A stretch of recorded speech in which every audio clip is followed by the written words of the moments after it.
오늘은 라이프 스타일이라는 제목을 가지고 은혜의 말씀을 나눌 때에 큰 은혜가 임하기를 축복합니다. 우리는 지난 시간 죄가 어떠한 특징을 가지고 우리에게 덤벼드는가 세 가지로 살펴본 적이 있습니다. 기억나십니까? 하나는 죄는 조직적이며 지배력이 있다. 또 하나는 죄는 내가 동의해서 짓는 것이다. 핑계할 수 없다는 것이죠. 아담이 선악과를 먹습니다. 근데 하나님이 와서 묻잖아요. 왜 따먹지 말라고 한 걸 따먹었느냐. 그랬더니 저 여자가 따먹으라고 해서 먹었다고. 여자한테 또 하나님이 묻습니다. 왜 선악과 따먹지 말라고, 먹는 날에는 반드시 죽을 것이라고 내가 이야기했는데 왜 먹었냐. 그러니까 여자는 또 누구한테 책임을 전가합니까? 뱀한테. 저 뱀이. 근데 결국에는 자기들이 하나님처럼 되고 싶은 그런 욕망 때문에 자기가 동의해서 먹은 것입니다. 죄는 어쩔 수 없이 짓는 게 아니라 내가 동의해서 짓는 것이다 라는 거. 이 말씀은 다른 말로 말하면 내가 그 죄를 선택 안 할 수도 있다는 거예요. 아멘. 세 번째, 그 죄는 협상의 대상이 아니라 뭐의 대상이다? 대적의 대상이다. 여러분 한 주간 그렇게 사셨습니까? 네. 그리고 오늘 또 한 가지를 살펴보기를 원하는데 죄는 라이프 스타일이 되게 한다는 것입니다. 라이프 스타일이 되게 한다. 오늘 우리 말씀의 제목이기도 하죠. 어느 대학의 실험실에서 이 개구리를 접시 위에 올려놓고 열을 가하는 실험을 했다고 합니다. 팽팽한 접시 위에 찬물을 붓고 그 위에 개구리를 올려놓았습니다. 물론 그 접시는 자그마한 냄비 같은 것인데 개구리가 원하기만 하면 언제든지 튀쳐나올 수 있을 만큼 그렇게 깊은 냄비가 아니고 평평한 납작한 모양의 그러한 접시 냄비였습니다. 그리고는 그 접시 밑에 알코올 램프를 켭니다. 단지 심지를 조절해서 서서히 가열되도록 만들어 놓았습니다. 몇 초마다 섭씨 약 0.02도씩만 수온이 상승되도록 그렇게 가열 장치를 조절해 놓은 것입니다. 여러분 어떤 일들이 일어났을까요? 약 1시간 30분 후에 그 개구리는 푹 삶아졌습니다. 이 그림은 지금 즐기고 있는 모습인데 지금은 좋지. 1시간 30분 후에는 푹 고와졌다는 말이 연구가 있었다고 합니다. 만약 팔팔 끓는 이 뜨거운 물에 이 개구리를 집어 넣었다면 여러분 개구리는 어떤 여러분 특성이 있습니까? 이 펄짝펄짝 뛰는 특성이 있잖아요. 만약에 팔팔 끓는 그 물에 이 개구리를 집어 넣었다면 그 접시에 들어가는 순간 개구리는 기겁을 해서 뛰어나왔을 것입니다. 이 이야기를 왜 드리냐면 우리가 커다란 죄악을 저질러서만 신문지상에 오르는 그런 것은 아니라는 거예요. 오히려 사소하지만 매일매일 우리가 일상적으로 살아가는 삶 속에서 작은 죄들이 쌓여가지고 어떤 면에서 이게 참 위험성이 있는 것 같아요. 왜냐하면 우리가 큰 죄를 짓잖아요. 여러분 중에는 그런 죄를 지은 사람은 없겠지만 만약에 누군가를 이렇게 죽였어요. 혹시 그런 죄를 짓고 지금 모른 척하고 교회 나오신 분들 계십니까? 그건 큰 죄라고 생각을 해가지고 마음에 막 가책이 있어가지고 그걸 예민하게 받아들이지만 어찌 보면 우리가 매일매일 살아가는 삶 속에서 일상적이고도 일반적인 우리가 흔히 범하는 작은 죄들이 쌓여서 급기야 하나님과의 관계에 심각한 영향을 끼칠 때가 있다는 사실입니다. 그러니까 작은 죄들은 별로 예민하지 않아요. 부부싸움을 해요. 날마다 하죠. 별로 예민하지 않아요. 그렇죠? 우리가 거짓말을 날마다 해요. 별로 예민하지 않아요. 작은 것 같은데 매일매일 염려하며 삽니다. 여러분 노는 것도 이따가 놀아라. 지금 노는 시간이 아니야. 여러분 보세요.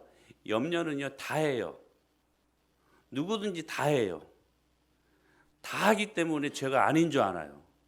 염려는 왜 하냐면 하나님을 불신하기 때문에 하는 거예요. 목사님 염려 없습니다. 저도 염려 있어요. 왜 염려가 없겠어요? 이 순간순간 하나님을 불신하면 우리는 모두 염려하게 돼요. 근데 염려 날마다 하잖아요. 우리 일상이잖아요. 그러니까 별로 그렇게 대수롭지 않게 생각하는 거예요.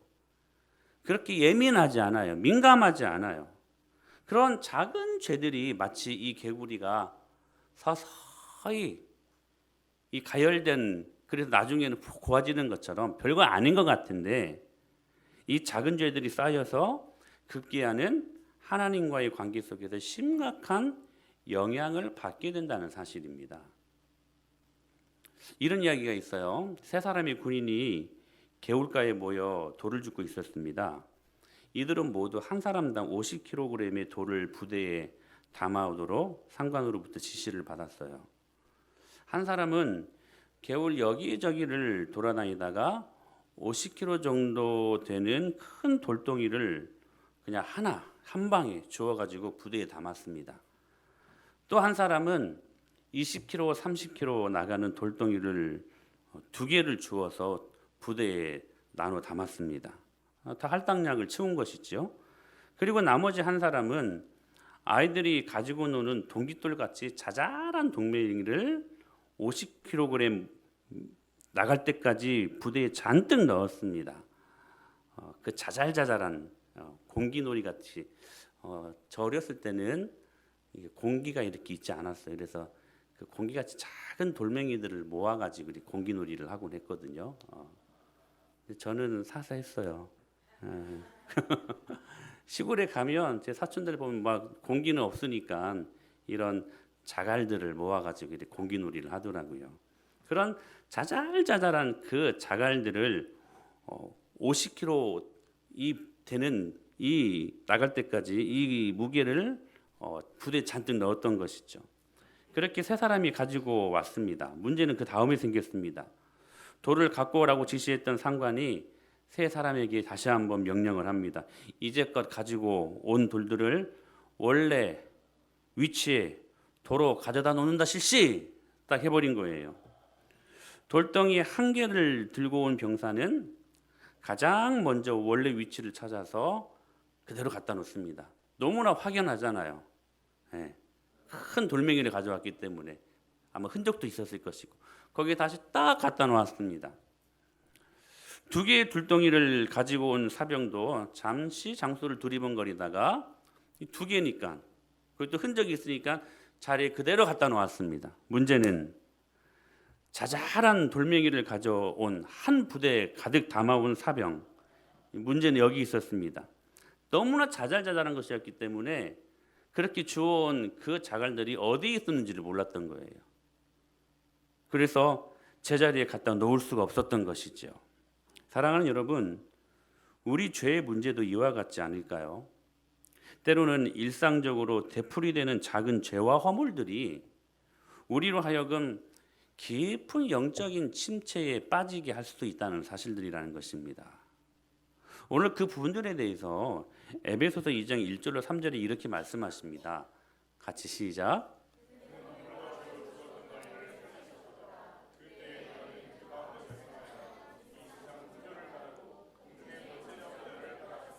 곧 지금 불순종의 아들들 가운데서 역사하는 영이라. 전에는 우리도 다 그 가운데서 우리 육체의 욕심을 따라 지내며 육체와 마음이 원하는 것을 하여 다른 이들과 같이 본질상 진노의 자녀이었더니. 오늘 이 말씀이 중요한 말씀이 우리의 정체성을 말씀하시는 것이거든요.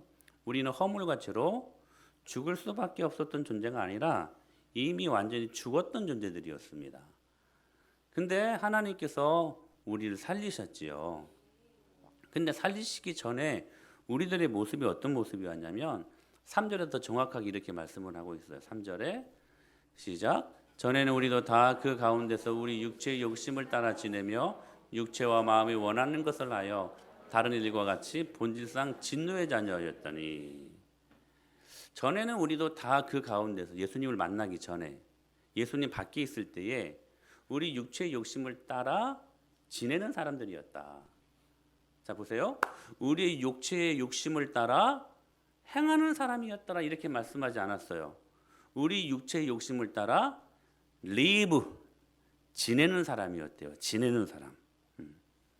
여기 죄가 우리에게 어떤 영향력을 가지고 있냐면 육체의 욕심을 따라 지내게 한다는 거예요. live하게 한다는 거예요. 이 지내게 했다라는 말이 굉장히 의미심장한 말인데요. 여러분 이 말은 쉽게 말하면 live 그러니까 한 번 육체의 욕심을 따라 살았기 때문에 live한 것이 아니라는 거예요. 한 번이 10번 되고 10번이 50번 되고 50번이 100번 되었기 때문에 live하게 된다는 거예요. 이 말을 다른 말로 말하면 라이프 스타일이에요. 라이프 스타일. 여러분, 자, 라이프 스타일이 무엇입니까? 문화입니다. 문화. 여러분 문화가 뭡니까?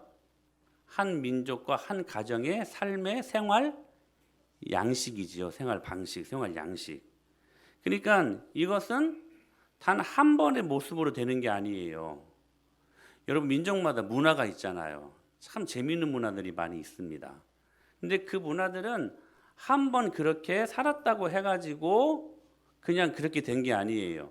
한 번 살고 10번 살고 50번 살고 100번 살고 그게 하나의 삶의 양식이 되어버린 거예요. 그게 뭐냐면 문화예요. 그게 라이프 스타일이에요. 그게. 그러니까 여기 지금 말하는 육체의 욕심을 따라 지냈다, 리브했다라는 말은 육체의 욕심을 그냥 한 번 어쩌다 보니까 살다가 그냥 넘어진 게 아니라 그렇게 욕심을 따라 산 게 아니라 그 육체의 욕심을 따라 한 번 살고 10번 살고 50번 살고 100번 살았기 때문에 리브하게 되었다는 거예요. 그러니까 육체의 욕심이 라이프 스타일이 되어버렸다는 사실이에요. 여러분 죄는 그렇게 나도 모르게 우리의 삶 속에서 반복적인 죄악의 삶을 살게 한 뒤에 그 죄악의 삶이 라이프 스타일 되게끔 만들어내는 것 이게 죄입니다. 그래서 죄가요 무서운 거예요, 여러분. 누가복음 17장 27절에 보면 노아 시대의 컬처, 라이프 스타일, 문화를 이야기합니다. 자, 시작.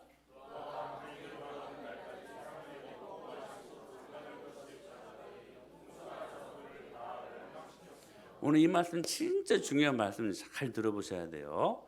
노아 시대의 라이프 스타일이었어요. 어떤 라이프 스타일?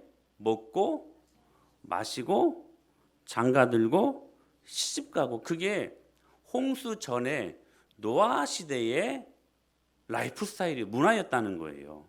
근데 여러분 한번 묻습니다. 먹고 마시고 물론 마시는 것은 구별해서 마셔야 됩니다. 예, 술 마시면 안 돼요. 예, 아멘. 예. 근데 먹고 마시고 장가들고 시집가고 가정을 이루어서 자녀를 낳고 자녀를 양육하여 그렇게 또 훌륭한 사람으로 키우고 여러분 이게 잘못입니까? 근데요 이것 때문에 지금 노아 시대의 수많은 사람들이 노아 식구 8명 빼고는 다 멸망했대요. 뭔가 좀 문제가 있는 것이 아닐까요, 여러분? 괜히 하나님이 잘하고 있는 사람 그냥 멸망시킨 거 아니잖아요. 어찌 보면 먹고 마시고 장가들고 시집가고 가정을 이루어서 자녀들을 양육하고 우리들의 삶과 별반 다를 바가 없잖아요. 이것도 우리들의 문화잖아요. 가장 일반적이고 가장 일상적인 생활 아닙니까? 근데 문제는 뭐냐면 왜 이 사람들이 멸망당했냐면 하나님 없는 먹고 마심, 하나님이 없는 장가들고 시집가고 그것이 그들의 삶 가운데 한 번 되고 한 번이 10번 되고 10번이 50번 되고 50번이 100번 되고 즉 그것이 반복적으로 이루어지는 라이프 스타일이 되고 말았다는 사실입니다. 그래서 여러분 홍수가 임할 때에 노아 식구 8명 빼고는 먹고 마시고 장가들고 시집가고 했던 모든 일반적인 그래서 여러분 별로 예민하지 않았어요. 민감하지 않았어요. 그런데 그 사람들이 다 멸망당하고 말았대요. 여러분, 이 시대에도 어찌 보면 이 삶이 가장 우리들에게 일상적이고 일반적인 삶 아닙니까? 우리도 다 먹고 마시고 시집가고 장가가고 그러잖아요. 가장 일반적이고 가장 일상적인 생활을 하는데, 여러분, 우리가 여기에서 개구리처럼 될 수 있다는 거예요. 문제는 뭐냐면 하나님 없는 먹고 마심, 하나님 없는 우리의 가정생활, 이것이 일상적인 생활 속에서 계속 반복이 된다면 그것이 하나님 없는 욕심을 따라 리브하게 되는 우리들의 모습이 된다는 거예요. 이게 라이프 스타일이에요. 이게 라이프 스타일. 더 구체적으로 한번 여러분 예를 들어볼까요? 가령 어떤 사람이 어떤 상황 속에서 짜증을 냅니다. 짜증을 내요. 여러분, 지난 한 주간의 삶 속에서 혹시 짜증 만발이었습니까? 짜증 만땅이었습니까? 어땠습니까? 오늘 나오시면서도 혹시 짜증 만땅이었습니까? 혹시 부부싸움 하면서? 짜증 날 수 있어요. 짜증 날 수 있어요. 그래서 폭발을 했어요. 짜증나면 폭발하지 마. 응? 그럴 수 있어요. 이해가 돼요. 그런데 중요한 것은 뭐냐면 그 비슷한 상황이 되면 한 번 그래요. 10번 그래요. 50번 그래요. 100번 그래요. 이건 실수가 아니에요. 라이프 스타일이 된 거예요. 여러분, 우리 심각하게 생각하셔야 돼요. 이 부분들에 대해서. 이게 죄는 그냥 이렇게 한 번 딱 짓는 게 아니야. 라이프 스타일이 되게 해버린다는 사실이에요. 어떤 사람들은 굉장히 비판적이에요. 그럴 수 있어요. 의협심이 그럴 수 있어요. 꼭 그런 사람들이 있어요. 예. 꼭 앞에 나가서 막 이렇게 리드하시는 분들 계시잖아요. 데모를 해도 막. 의협심이 강한 사람들이 있어요. 그래서 불평할 수 있어요. 잘못된 것들을 꼬집어낼 수 있어요. 원망할 수 있어요. 그런데 그것이 한 번 되고 그것이 10번 되고 그 비슷한 상황 속에서 그것이 100번 되고 그건 실수가 아니에요. 라이프 스타일이 된 거예요. 라이프 스타일이. 예배 시간에 은혜 못 받을 수 있어요. 한 번 못 받을 수 있어요. 딱 한 번만 못 받아야 돼. 한 번만. 두 번까지 용납 못 해요. 왜냐하면 은혜 없이는 우리 못 사니까. 응? 너무 피곤해가지고 그 다음날 예배 시간에 졸 수 있어요. 졸 수 있어요. 얼마든지 그럴 수 있어요. 그런데 매 예배 시간마다 은혜를 못 받아요. 제가 언젠가 말씀드렸던가요? 저 어렸을 때 제 교회 모교회 장로님들은 참 대단한 분들이셨던 것 같아요. 성가대석이 옆에 있잖아요. 그러면 성가대석에서 목사님 설교하시는데 신문 봐. 신문 봐 보란 듯이 이 양반다리하고 다 이렇게. 그러면 그 어린 제 마음에도 왜 저러실까? 저는 더 존경스러운 분이 우리 목사님이에요. 어떻게 그걸 보고 설교가 되는지. 예? 근데요, 한 번 그냥 목사님 보십시오. 제가 이렇게 스트라이크 하고 있습니다. 이게 아니에요. 계속 그래요. 라이프 스타일이 된 거예요. 어떤 장로님은요, 야, 예배 드릴 때 어떻게 그런 자세를 취할 수 있을까? 이제 장로님이 앉는 자리가 여기라면 목사님 여기서 설교를 해. 그럼 이렇게 봐야 되잖아요, 목사님을. 근데 그렇게 안 보고 그냥 정면을 보면서 눈을 감아요, 이렇게. 눈을 감고 한 40분, 50분 설교를 들어요. 근데 진짜 아주 기가 막힌 스킬이에요. 눈을 감았는데 고개 한번 떨구지 않아요. 이게 자지는 않고 눈만 감고 말씀을 듣는데 말씀이 이렇게 들리겠어요, 여러분? 우리 마음의 창이 눈에 있는데 눈이 설교자를 향하지 않으면 절대로 말씀이 들리지 않습니다. 그건 그냥 한 번 한 게 아니에요. 예배 시간마다 그래요.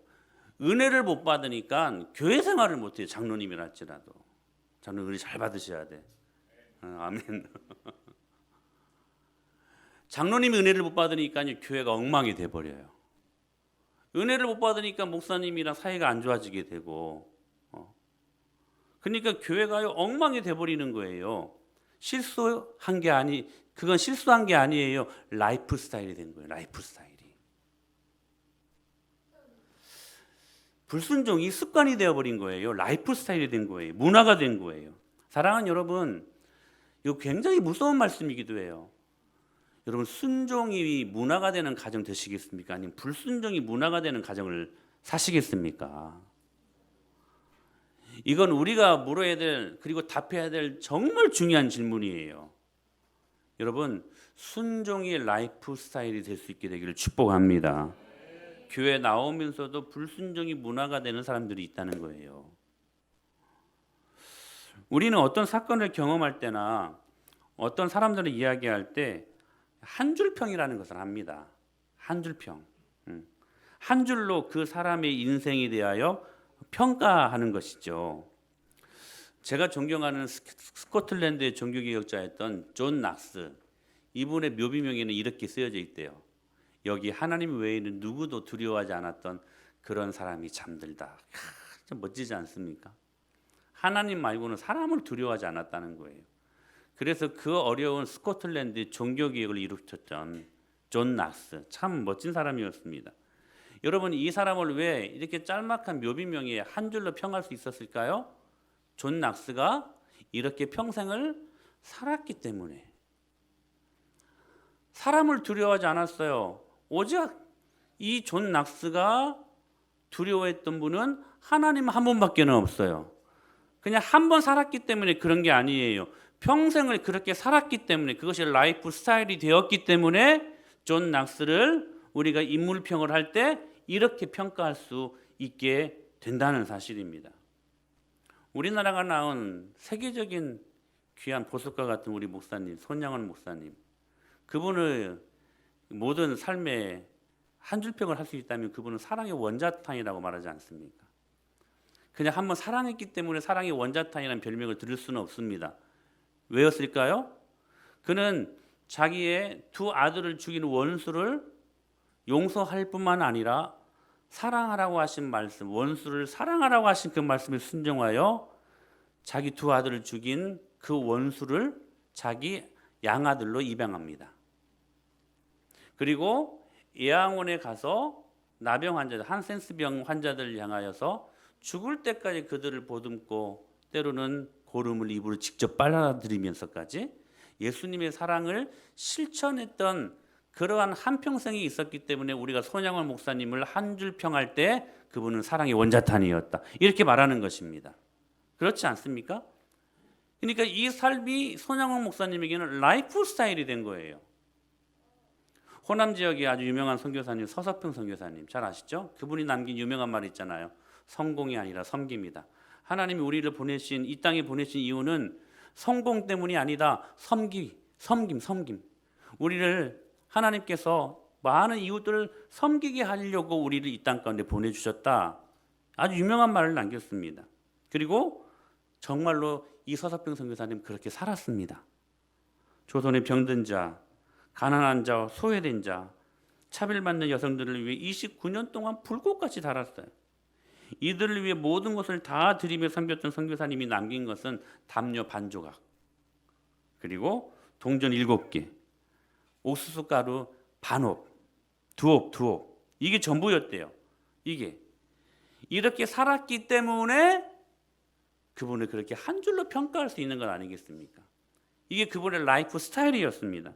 여러분 바울을 우리가 어떻게 한 줄 평할 수 있을까요? 바울은 복음으로 미친 사도였다.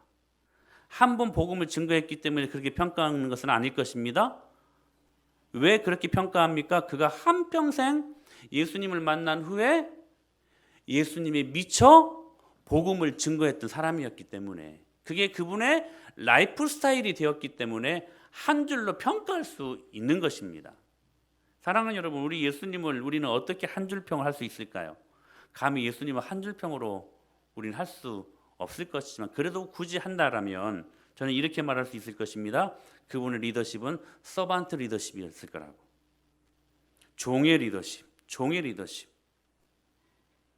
예수님의 리더십은 서반트 리더십이었습니다. 종의 리더십이었습니다. 왜요? 예수님은 한평생 죄인들과 함께 살고 그 죄인들을 섬기는 귀한 사역을 감당하셨기 때문에, 그게 예수님의 한평생 라이프 스타일이 되었기 때문에 우리는 예수님을 한 줄 평한다면 그분의 리더십은 서반트 리더십이었다, 이렇게 말할 수 있을 것입니다. 우리가 어떤 사람을 한 줄로 평가한다라는 것은 그 사람이 어떻게 살아왔는가를 전제로 하는 것이라는 거예요. 즉 라이프 스타일이에요. 단순히 한 번 그렇게 살았기 때문에 그런 평을 받는 것이 아닙니다. 한 번, 10번, 10번이 50번, 100번이 되기까지 그냥 삶의 방식이 된 거예요. 라이프 스타일이 된 거예요. 그래서 그런 평을 받을 수 있는 것입니다. 문화입니다. 여러분은 어떤 한 줄 평을 받을 수 있을 것 같습니까? 오늘 목장 나눔 시간에 한번 서로들 이야기해 보십시오. 때로는 가인처럼 최초의 살인자. 여러분 불순종의 조상 아닙니까? 가인은. 사울, 이스라엘의 초대왕 사울, 흑암 인생의 모델이었다. 여러분 그는 아말렉 전투, 블레셋 전투, 불순종의 여러분 아이콘 아닙니까? 그래서 우리는 사울을 생각하면 흑암 인생의 모델이었다. 한 줄 평합니다. 저희 돌아가신 아버지를 한번 삶을 한번 생각해 봤어요. 그래서 제가 한번 평가를 해 봤습니다. 물론 자식을 너무 사랑했고 제가 이남 이녀 중에 막내인데 막내 같지는 않죠. 막내 같습니까? 이남 이녀 중에 막내인데 막내를 너무 사랑하셨어요. 너무 많이 사랑하셨어요. 자식밖에 몰랐어요. 근데 그렇게 제가 좋아하는 사랑하는 아버지였어도 객관적으로 진짜 정직하게 우리 아버지의 삶을 한 줄로 딱 평가한다면 한평생 염려로 사셨던 분. 저는 이렇게 저희 아버지를 평하고 싶습니다. 날마다 염려하시고 자식 걱정, 돈 걱정 이것밖에 없었어요. 이게 저희 아버지를 평가한다면 한평생 염려로 사셨던 분. 어떤 분은 이렇게 한 줄 평으로 남을 수도 있을 것입니다. 그분을 생각하면 싸움 딱. 어떤 분은 돈밖에 모르는 사람, 고집스러운 사람. 어떤 사람들은 자식밖에 모르는 사람. 먼 훗날 여러분을 기억할 때 여러분은 어떤 사람으로 평가될까 한 번쯤은 생각해 볼 때라고 생각합니다. 여러분들은 어떻습니까? 죄는 라이프 스타일이 되게 합니다. 사랑하는 여러분, 그러므로 불순종이 라이프 스타일이 되지 않도록 늘 깨어 있어야 되겠습니다. 그렇다면 이러한 반복적인 라이프 스타일이 되어버린 이 죄의 모습을 어떻게 해결해야 될까? 해결해야 되지 않겠습니까? 해결하려고 제가 지금 말씀드린 거잖아요. 답은 하나입니다. 여러 가지 많은 것들을 이야기할 수 있지만 그러나 성경이 말씀하시는 이 죄, 라이프 스타일이 되어버린 이 죄를 어떻게 해결해야 되는가? 성경의 답은 하나예요. 하나님 앞에 우리의 죄를 회개하는 것입니다. 그것 외에는 어떠한 대안도 없습니다. 그런데 우리의 고민이 이거예요. 회개했어요. 회개하라고 하니까 하나님 잘못했어요. 근데 나아지질 않아요. 회개했는데도 그 죄 또 짓고 회개했는데도 반복적인 죄의 모습들이 우리의 삶 속에서 일상이 되어버렸어요. 라이프 스타일이 되어버렸어요. 회개 안 한 게 아니에요. 회개했어요. 그런데도 계속해서 그 죄를 짓고 또 짓고 또 짓고 왜 그럴까? 무엇 때문일까? 제가 언젠가 말씀을 드렸는데 회개에는 두 가지가 있습니다. 특별히 청교도들은 이 회개를 두 가지로 알고 힘썼던 사람들이었습니다. 하나는 뭐였냐면 율법적인 회개입니다. 이것은 뭐냐면 그냥 찜찜해서 하는 회개예요. 내가 주일 성수를 한번 못했어요. 괜히 찜찜해. 그래가지고 괜히 얻어 맞을 것 같고 괜히 막 사업 잘못될 것 같고 막 괜히 여행 갔는데 자식 어떻게 될 것 같고 막 그래서 불안해가지고 찜찜해가지고 하는 회개. 이게 율법적인 회개입니다. 이것은 누가 중심이 된 여러분 회개입니까? 내 자신이 된 자기 위로 회개예요. 그러니까 하나님과 상관없는 그런 회개니까 그 죄를 회개했음에도 불구하고 반복적으로 계속해서 짓게 된다는 사실이에요. 근데 성경에서 말씀하는 진짜 회개가 뭐냐면 복음적인 회개예요. 복음적인 회개의 중심은 누가 동기가 되냐면 하나님 아버지가 동기가 돼요. 가령 이런 거죠. 어느 한 아이가 도둑질을 했습니다. 어릴 적부터 습관이 되었어요. 아이를 무섭게 때려보기도 하고 눈물 나도록 혼내기도 했지만 그때만 그냥 잘못했습니다 했을 뿐이지 또 계속 남의 것을 훔치는 거예요. 계속 남의 것을 훔칩니다. 또 때립니다. 그러면 또 잘못했습니다만 했을 뿐이지 당시에만 또 죄를 범합니다. 또 도둑질을 합니다. 그런데 하루는 도둑질한 것에 대해 아이의 부모님이 상대방에게 배상을 하는 모습을 이 아이가 어떻게 하다가 봤어요. 아이가 훔친 것에 대한 10배의 배상을 합니다. 무릎을 꿇고 막 발발 막 비는 거예요. 막 그 부모가 상대방에게. 그러니까 아무리 철없는 아이지만 자기 부모가 상대방에게 그렇게 막 무릎 꿇고 빌고 막 눈물 흘리는 모습이 너무 마음이 아픈 거예요. 그때 이 아이가 눈물을 흘리면서 내가 부모님께 다시는 이런 죄를 짓지 않겠다. 그렇게 고백하며 도벽이 고쳐졌다는 말이 있습니다. 여러분, 이게 십자가 아닐까요? 여러분의 죄 때문에 우리 예수님이 십자가에 못 박혀 돌아가신 사실들을 우리가 그걸 날마다 인정하고 사는 거예요. 회개는 이런 거예요. 하나님께 무서워서 매맞을까 봐 두려워서가 아니라 우리의 회개의 동기가 복음적이어야 된다는 거예요. 예수님 사랑에 대한 불순종에 대한 깊은 후회, 내 죄로 인해 십자가에 못 박히신 그 예수님 때문에, 예수님이 내 죄 때문에 십자가에 못 박혀 돌아가셨잖아요. 그런데 내가 또 죄를 짓게 되면 그 예수님을 2번 십자가에 못 박는 일이 된다는 사실이에요. 그게 마음 아픈 거예요. 그게 마음 아픈 거예요. 여러분, 십자가는요 당시에 인간 말종들이나 지는 것이었습니다. 십자가는요 진짜 쓰레기들만, 인생 쓰레기들만 짓는 그런 죄인들 취급하는 형틀이었습니다. 예수님이 개 취급당하면서 누구 때문에요? 우리 때문에 십자가에 못 박혀 돌아가셨는데 그 죄를 반복적으로 오늘도 짓고 내일도 짓고 10번 짓고 100번 짓고 라이프 스타일이 돼버린 거예요. 그 죄 앞에 깊이 있게 참회하고 오늘 내가 십자가에 다시 내 죄로 말미암아 예수님을 못 박는구나. 그게 가슴 아픈 거예요. 탕자가 자기 잘못을 후회하고 다시 집으로 돌아갑니다. 여러분 얼마나 여러분 말도 안 되는 막대먹은 짓을 했습니까? 아버지가 살아 계시는데 죽을 때만 돌아오는 자기 그 재산을 달라고 말한 것은 아버지의 존재를 그냥 깡그리 무시해버린 거잖아요. 아버지가 분명히 살아있음에도 불구하고 자기에게 돌아올 그 재산을 달라고 하는 것은 당신 내 아버지로 이제 인정하지 않고 당신 죽은 것입니다. 이렇게 말하는 거잖아요. 그렇게 표현적인 행위를 하고 집을 나갔단 말이죠. 근데 그 먼 나라에서 허랑방탕하게 다 소진하고 모든 재산을 돼지들이 먹는 쥐염 열매도 먹지 못해가지고 전전긍긍하는 그 상황 속에서 아버지 집이 생각나가지고 다시 아버지 집에 가지 않습니까? 근데 그 아버지가 잘못을 말한 적이 없어요. 넓은 가슴으로 그 아들을 여러분 안아주지 않습니까? 뽀뽀해주지 않습니까? 다시 자신의 자녀로 상속자로 삼지 않았습니까?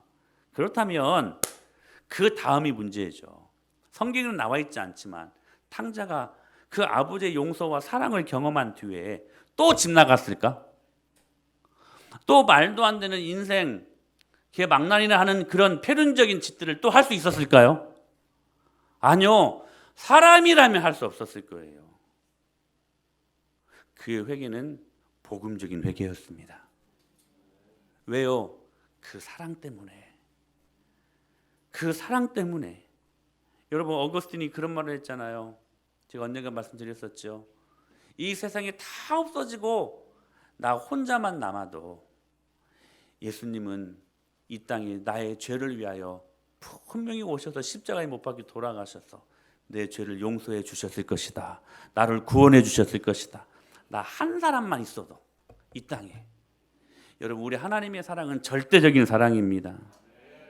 이 회개를 성경에 보면 다윗이 합니다. 다윗이요 회개 진수를 보여줘요. 그가 밧세바를 취한 후에 그 회개는 영혼 깊은 곳에 붙어있는 악한 죄악을 드러내는 본질적인 회개였거든요. 그리고 그것은 범죄의 비참함을 능가하는 위대한 회개였어요. 여러분, 회개 잘하면 은혜 받습니다. 그러니까 여러분, 당신 회개하십시오 이렇게 말하는 것은요, 여러분을 책망하는 게 아니에요. 여러분에게 오히려 축복의 메시지로 전달되는 것입니다. 왜냐하면 여러분이 잘못 살고 있을 때 회개를 명할 때에 여러분이 회개하고 돌이키면 하나님께서 주시는 복이 있으니까 그건 축복의 메시지예요. 분명히 말씀드려요. 축복의 메시지예요. 그가 파렴치하게, 여러분, 다윗이 어떤 다윗이었습니까? 하나님 없이는 그의 인생 가운데 하나님이란 단어가 빠져서는 설명이 안 되는 여러분 인생 아니었습니까? 근데 밧세바를 취한 후에는 하나님이 없어졌어요. 하나님이 실종되고 말았어요. 짐승같이 달았어요. 그런데 시편 51편을 보게 되면 그가 깊은 회개를 하게 됩니다. 근데 그 깊은 회개는 여러분 범죄의 비참함을 능가하는 위대한 회개였다는 사실이에요. 그냥 보통적인, 그냥 율법적인 회개가 아니었어요. 그의 회개는 복음적인 회개의 진수를 보여준 것입니다. 하나님이 무서워서가 아니라, 우리 하나님 무서워서 기도 많이 하잖아요. 그게 아니에요. 하나님께 지은 죄로 인해 하나님의 마음을 아프게 한 것으로 회개한 거예요. 송구스러운 마음 때문에. 여러분 안에 이런 마음들이 있습니까? 여러분, 제가 여러분들이 도전합니다. 여러분이 지은 죄 때문에 하나님 아버지께 지은 송구스러운 마음 때문에 눈물을 흘리며 주님 앞에 나아가는 회개가 있냐고 제가 여러분들이 지금 묻고 있는 것입니다. 그렇게 회개한 자에게 하나님은 어김없이 당신의 살아계심과 자비를 더 풍성하게 드러내시고, 그리고 자신의 죄를 용서하실 구주와 대속하시는 은혜를 갈망하게 만듭니다. 즉 다윗으로 하여금 죄에 대한 깊은 회개를 갖게 하시고 그 과정에서 위대한 복음을 보게 하셨다는 사실이에요. 여러분, 우리가 복음을 정면으로 정직하게 맞이하기 위해서는 우리들에게 정말로 필요한 것은 복음적인, 여러분, 깊은 회개의 진수입니다. 이게 있어야 돼요. 그러나 여러분, 회개가 이것으로 끝나면 반쪽입니다. 회개라고 하잖아요. 한문으로 돌이킬 회, 개는 무슨 개냐면 고칠 개입니다. 회개는 반성문 쓰는 게 아니에요. 반성문 쓰는 게 아니에요. 뉘우치는 것으로 끝나는 게 아니에요. 개 고쳐야 돼요. 그래서 헬라어로 회개를 뭐라고 말하냐면 메타노이아 이렇게 말합니다. 메타노이아, 다르게 생각하다, 마음을 바꾸다, 방향전환 이런 말이에요. 근데 이 단어의 어근이 뭐냐면 기노스코라는 말인데 알다라는 말이에요. 알다, 무엇을 아는 것, 알다. 즉 무슨 말이냐면 회개란 하나님을 제대로 아는 것에서부터 출발한다는 거예요. 그러니까 이게 여러분 무엇과 직결합니까? 영생과 직결돼요. 영생과. 여러분 여기에서 아는 알은 지적인 알미 아니라 어떤 알미라고요? 경험적인 알미예요. 그러니까 회개라는 건 뭐냐면 하나님을 경험적으로 알고 내 삶 속에서 방향전환이 일어나야 되는 거야. 방향전환이. 가이사랴 빌립보 지방에서 예수님이 묻잖아요. 제자들에게 나를 누구라고 생각하느냐? 그 질문은 무슨 질문이냐면 나를 얼마만큼 알고 있느냐? 즉 회개하라고 하신 메시지예요. 사랑하는 여러분, 제가 명확히 말씀드리는데 우리가 예수 그리스도를 아는 것만큼 우리의 삶은 행복합니다. 명확한 말씀 드리는 거예요. 하나님을 아는 것만큼, 단순히 지적인 알미 아니라, 즉 다른 말로 무슨 말이냐면 하나님을 경험적으로 알아야 된다는 거예요. 무슨 말이에요? 하나님 만나라는 거예요. 하나님 만나면 우리의 삶은 풍요로워집니다. 제가 계속 말씀드리잖아요, 여러분. 문제는 많지만 답은 하나이니. 정은아, 뭐니? 문제는 많지만 답은 하나입니다. 뭡니까? 예수님 만나면 됩니다. 그게 경험적인 알미라는 거예요. 그게 알미예요. 그때 영생이 시작돼요.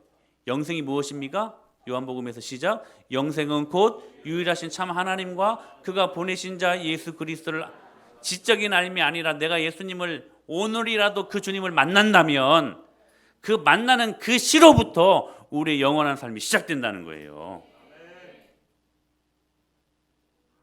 하나님과 예수 그리스도가 어떤 분인가를 알기로 사모하는 마음이 회개입니다. 회개.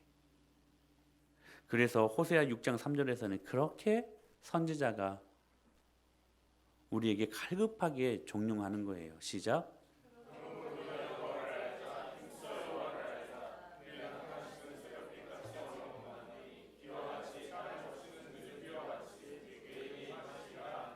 여호와를 알자. 어떻게 알자? 힘써 여호와를 알자. 왜냐하면 그분을 경험적으로 아는, 그분을 우리 인생 가운데 만나는 것이 모든 문제를 풀 수 있는 해결책이 되기 때문에 공고한 인생들이 있느냐? 하나님 만나라. 너희가 나를 간절히 찾고 찾으면 내가 너희를 만날 것이다. 주님이 하신 말씀 아니겠습니까? 사랑하는 여러분, 내가 기도하는데도 주님 계시는 것 같기도 하고 안 계시는 것 같기도 하고 그 주님의 실존이 희미하게 느껴질 때 여러분 그때 주님을 간절히 찾으십시오. 그 주님 만나 주십니다. 여러분의 그 흐린 눈망울을 제거하시고 또렷하게 보게 하시는 하나님의 영광이 경험되게 될 것을 믿습니다. 사랑하는 여러분, 왜 사소하고 일상적인 삶에서 일어나는 작은 일들 앞에 우리가 쉽게 무너진 줄 아십니까? 왜 남편이 미워지고 아내의 사소한 한마디에 그렇게 무너지고 왜 부모의 간섭이 그렇게 싫고 왜 내 사는 모양이 이 모양이냐고 이 모양 이 꼴이냐고 말하는 이유가 뭡니까 여러분? 왜 항상 염려합니까? 왜 항상 근심하고 왜 항상 작은 문제만 생겨나도 벌벌 떨고 작은 아픔만 하나만 가져도 이겨내지 못하고 넘어지고 작은 감정 따위 하나도 이겨내지 못하고 왜 쓰러지고 불평하고 왜 항상 거기에서 왜 원망하고 그것이 한 번이고 그것이 10번 되고 50번 되고 그것이 100번 되고 하는 왜 항상 거기에서 무너지는 우리들의 라이프 스타일이 되어버렸는가? 그 이유가 뭔가? 여러분 이유는 단순합니다. 하나님 몰라서 그렇습니다. 하나님이 어떤 분이신지를 모르기 때문에 사랑하는 여러분 라이프 스타일을 바꾸십시오. 에이 그래도 목사님 제가 모태신앙이거든요. 하나님 알 만큼 알아요. 제가 그분들에게 묻습니다. 정말로 알고 있습니까 하나님을? 신앙의 연수가 하나님은 아는 겁니까? 그렇지 않아요. 절대로 그렇지 않아요. 제발 마음을 바꾸십시오. 우리가 여러분 사업을 할 때에도 사업 잘 할 수 있도록 온갖 궁리를 다 짜지 않습니까? 왜 영적인 일들 앞에 마음을 바꾸지 않습니까? 자신이 믿음이 없다고 생각하면 하나님을 알기로 결단하십시오. 그래도 뭐 자신의 힘으로 살아가려고 푸석푸석 막 일을 갈면서 땀 뻘뻘 미라지 말고요. 하나님 알기로 마음을 바꿔보십시오. 새벽에 나와 말씀을 듣고 하나님 만나십시오. 매일매일 말씀을 읽으면서 하나님을 만나십시오. 주일 오전, 주일 오후 예배를 통해 하나님을 만나십시오. 그리고 오늘 회개하십시오. 오늘 라이프 스타일을 바꿔야 된다는 거예요. 제가 언젠가 말씀드렸었죠? 회개는 언제 하는 겁니까? 오늘 하는 것입니다. 어떤 유명한 랍비가 학생들을 모아놓고 이렇게 질문합니다. 여러분들은 죽기 하루 전날 회개하십시오. 죽기 하루 전날 회개하십시오. 학생들이 궁금한 거예요. 우리가 어떻게 죽기 하루 전에 알아요? 하루 전에 알아요? 하루 전에 알아요? 나는 죽기 하루 전에 압니다. 그래서 죽기 하루 전에는 몸 단정 다 하고 죽음을 맞이하겠습니다. 그런 사람 있어요, 여러분? 없어요. 없어요. 있어요? 없어요. 학생들이 물었어요. 선생님, 우리가 어떻게 죽기 하루 전날을 압니까? 그때 이 랍비가 했던 유명한 말. 죽기 하루 전날을 알 수 없기에 오늘 회개해라. 그 오늘이 죽기 하루 전날일 수 있잖아요. 이해돼요? 수연자면 이해돼요? 이해돼요? 회개는 그래서 오늘 하는 것입니다. 주님 만나는 것은 차일피일 미루다가 주님 언젠가 아니요 오늘 만나기로 결단하십시오. 18세기 참담했던 영국의 역사를 영적으로 도덕적으로 윤리적으로 변화시켰던 요한 웨슬레가 이런 말을 했습니다. 하나님이여 제게 하나님과 죄를 두려워하며 회개하는 사람 100명을 주십시오. 영국을 바꾸어 놓겠습니다. 사랑하는 여러분, 오늘 하나님은 하나님을 만나고 우리의 모든 삶 속에서 방향 전환을 이루는 그 한 사람을 통해 일하시는 분이심을 믿습니다. 회개가 라이프 스타일이 되고 순종이 라이프 스타일이 되는 여러분의 인생과 여러분의 가정, 우리 은혜마을 교회가 될 수 있게 되기를 예수님의 이름으로 간절히 축복합니다.